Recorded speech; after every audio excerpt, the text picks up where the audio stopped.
So, Matt, What's up? let's try and make this not awkward, Okay, sounds good to me. because I'm not good at this.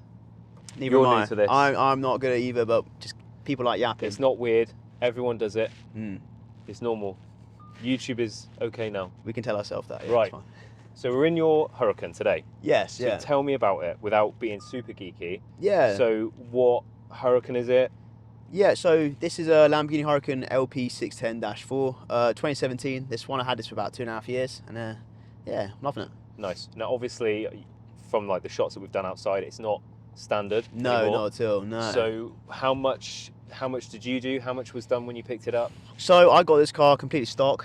However, I did, so when I got it, I instantly lowered it, put some Novitec lowering springs in it. Got a bit too low, that I had to raise it a little bit because it was scraping absolutely everywhere.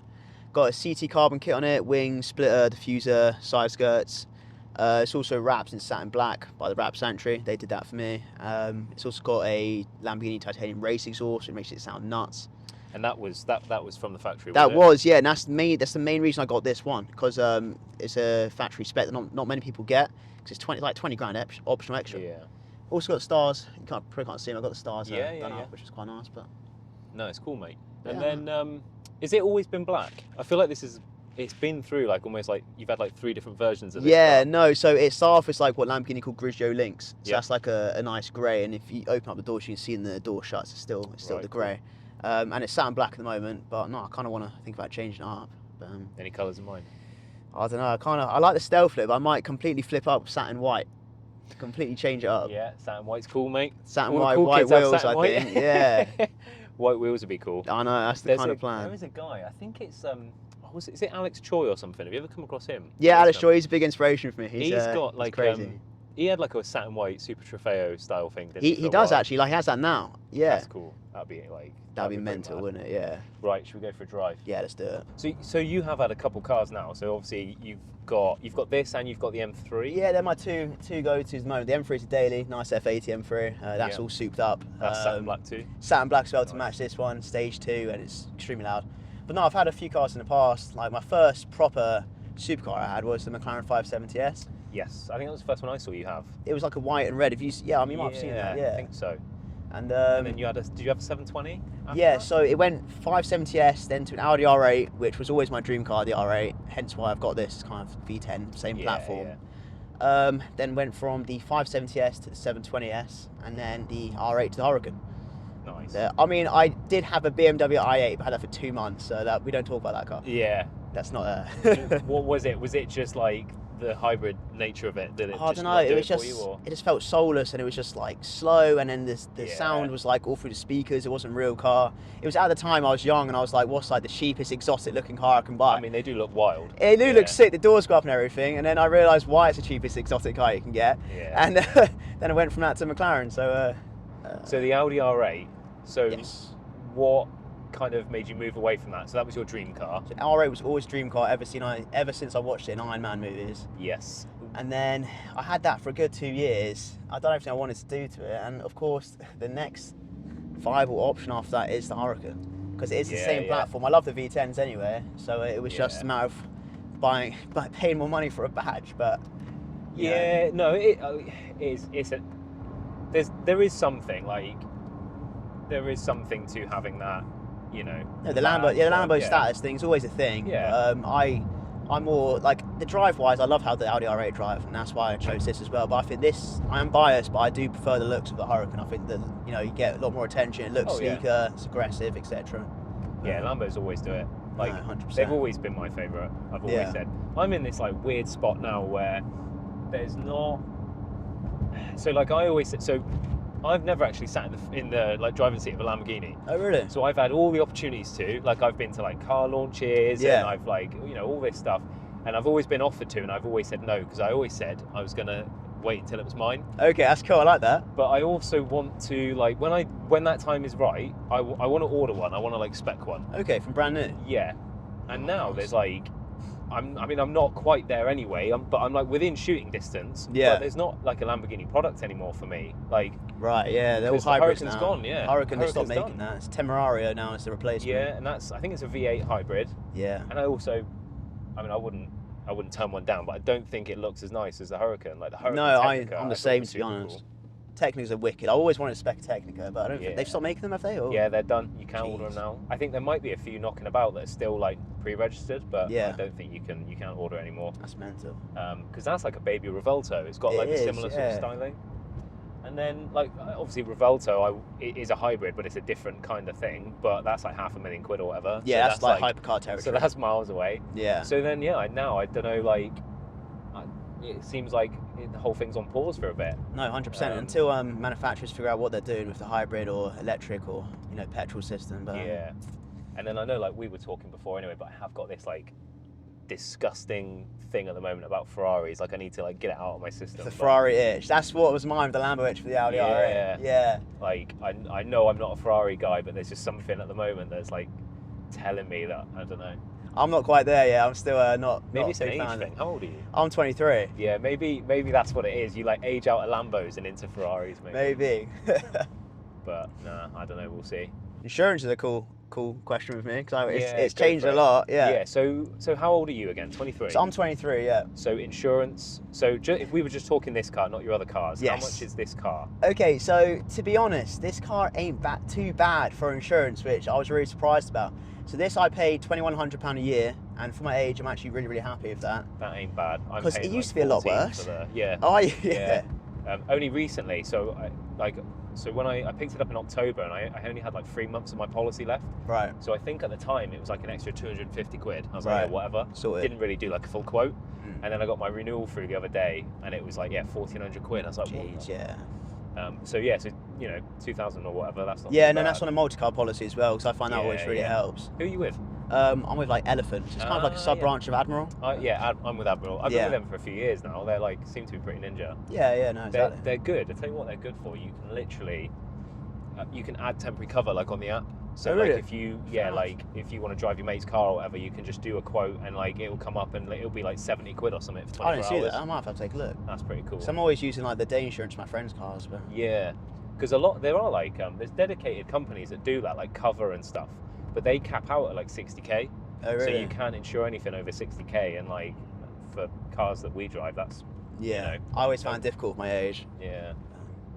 But no, insurance is crazy. Like some of the quotes you see, like I've had like kids messaging me and they're like, it's like, I don't know, 4 or 5 grand for like Fiestas and stuff. I don't know what when I was 19 and that's when I bought my Audi R8, I did the thing as that, I buy the car and I saw insurance later. So I bought the car, it got delivered to my house, and then when I went to look for insurance, I couldn't find absolute anything. So I had to go through a private broker, and it ended up being 12 grand a year with a 25 grand excess if I crashed it. Amazing. So it was. I bet you were horrible. like driving that like, please don't crash. I was like, yeah, if anything happens, I'm finished. Yeah. But then it got a bit better because then I had the McLaren 570S as well at the same time. For some reason, I was only 2 grand. So where we were before, so we've just left from your detailing boutique. Yes, we have, yeah. So, it's called the detailing boutique. The detailing boutique, based in Glastonbury. We do car valeting, machine polish and ceramic coating, etc. That's where I go for all my cars. I set that up last year with my friend, Ruben. We do that together. We also have our own products called the Boot. Oh, yeah. Which is really cool. But yeah, we started that off as like a passion sort of thing. It's like, 2 car enthusiasts, and very lucky with my socials and all the local people we know. It's kind of just sit on its own feet quite quickly. So yeah. Any plans to do anything else? Like you looking into like PPF and that? Yeah. Or? So there's always options of expanding because car wrapping and PPF is always definitely a big thing. That takes a lot of training, which we are thinking about possibly doing. We've just become official partners, official suppliers and fitters with CT Carbon. So we're starting to get into. That's why we've got the ramp now. So we start to install carbon fibre. So that's a big market out there as well. So trying to get in everything car-wise sort of thing. So right now we're in what? We're in Strada at the moment. Yeah, we're in Strada mode at the moment. Which is this like the quiet mode? Or it is the quiet mode. There's got Sport and Corsa as well. And Strada, I think they translate into street from Italian. Don't quote me on that. And then you got Sport, which is Sport, and that just kind of opens up the valves a bit. And because this is pretty chill. Yeah, no, this is nice. It's daily drive, because they say this is a very good daily driver. Yeah. But so in this mode, I don't really drive in this mode too much. But considering it's lowered as well. Yeah, it's not it's not killing us, is it? No. Because the lowering spring, they didn't replace the. I think it's an equivalent of a magnetic ride. I'm not sure. There's something on it. I'm not too sure what it is. So it's still like adaptable. Yeah. No. Yeah. 100%. And then sport mode kind of just opens up the valves and makes it a bit stiffer. And then course mode is the equivalent of track mode, and that becomes like proper. You feel every single bump, and then the steering wheel becomes heavy, and it's loud. And it's the proper track version. Yeah, it's not even worth like. So like on my car now, you can like in most cars you can split a lot of the settings now. So like you can have everything like cranked up to max, but leave like the suspension on like the softest mode. And I think like it's in this country, it's. You know, there's only like a handful of places you can really like firm them up without really suffering. No, 100%. and like your tyres and that as well, it knackers the car. Literally. So I think we're lucky where we are in Somerset to have these kind of roads. If we live near the cities or in London, you can't open the car up anywhere. Yeah. Oh yeah.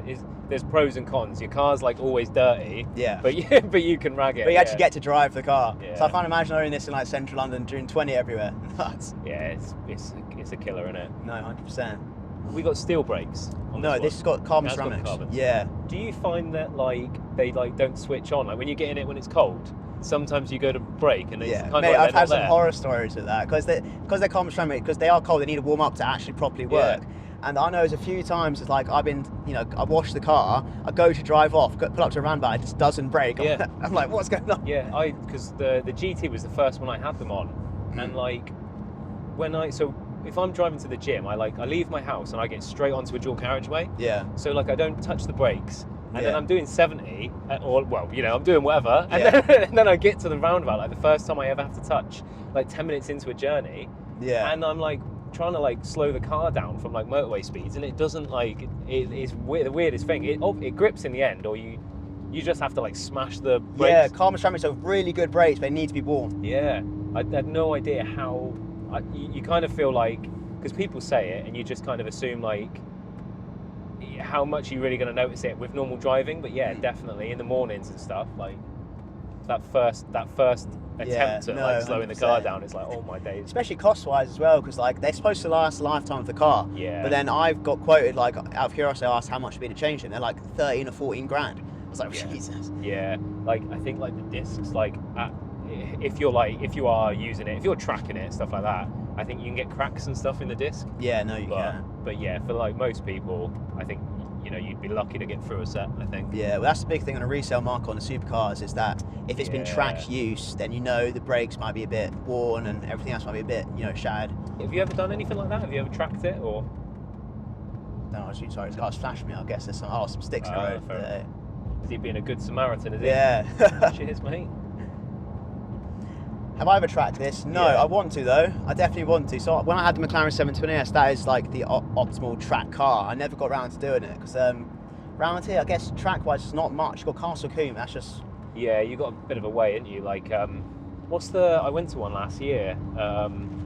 Brands Hatch is like that's mega a good one. popular, I think it's about 3 hours from us. But yeah, that's the only issue. I'll definitely do it. I did like when I had the Vantage, I did like this runway thing. With like a supercar club, and that was cool because it was like, it wasn't a track, it was literally just like a closed runway. Nice. And you just did like a flat out I've done that before in Smoothard. They do drag racing there, and I took both the Huracan and the 720S, raced them against each other, and it was just good fun. Yeah, no, it's good. Like especially if you like then drive them home afterwards, like you never really get to like test them out. And if you're like doing like like 175 plus in your own car, and then you just like drive it back home like nothing's happened. It's a strange feeling, isn't it? Yeah. So quirks wise in this car, there's a few bits which you have to get used to. It's like a motorbike, for indications, it's on the steering wheel. There's no stalks anywhere because it's all really driver focused. The paddle shifters as well, they don't move with the steering wheel, so it's all like, say if you're like that, then you need to find it somewhere. That can take a bit of getting used to. What was really cool on McLaren 720 though is that they were paddle shifts that can be used for both up and down on the same side, so you can push it, rocker paddles they're called. But these don't have them. I like the fixed paddles though, like as long as they're big, like as long as they're like a long paddle, because like the M3, well my car now as well, but the M3 I was forever like searching for them because they had the little carbon ones. The little when ones. You're like, if you're like doing like a 90-degree bend or whatever, you have to like try and find remember it. which way. Okay. And like the Vantage I had fixed paddles, and I always used to prefer like just you always know where they are, and you can reach them from anywhere, like with your pinky or whatever. You can always seem to get them. The GTs, they're a bit bigger, but yeah, that M4, like the paddles were tiny on that. Yeah, and I can imagine. And carbon paddles as well. Like I guess they're metal. Yeah, these ones metal. Yeah. They, even though they look cool, they do feel cheap. Yeah, no, I know what you mean. I know what you mean. So we kind of like got in contact with each other through Instagram. So you've got quite a big following on Instagram and TikTok. Yes. TikTok's massive, isn't it? Yeah, no, TikTok got around nearly 225,000 followers and that, and then Instagram around 50,000. It's Matt_Wills in my socials, and yeah, we kind of just met through car meets and socials, and then I think you came to one of my little car meets at Detailing Boutique. At the boutique, yeah. Yep. Yeah. Which was cool. Like, it's surprising how many cars you can get. Yeah, there, especially because I know a good few people, and it's kind of just to get our name out there a little bit. Yeah. But yeah, no, I mean, socials is a huge thing nowadays. Actually, it connects everyone. There we go. Well, Matt, you've done me a huge solid today, mate. Oh no, it's great fun. Trying to get cars on the channel. So thank you very much. No, I'm Here we are. flattered to be. Was it first? Am I the first one? You're the first person on it, yeah. Oh, cool. I'll take that. Nice. Which is, it's nice that it's not just me chatting shit. Yeah. No, that's cool. Oh, awesome. No, mate. Thank you very much. Cheers, mate. Awesome.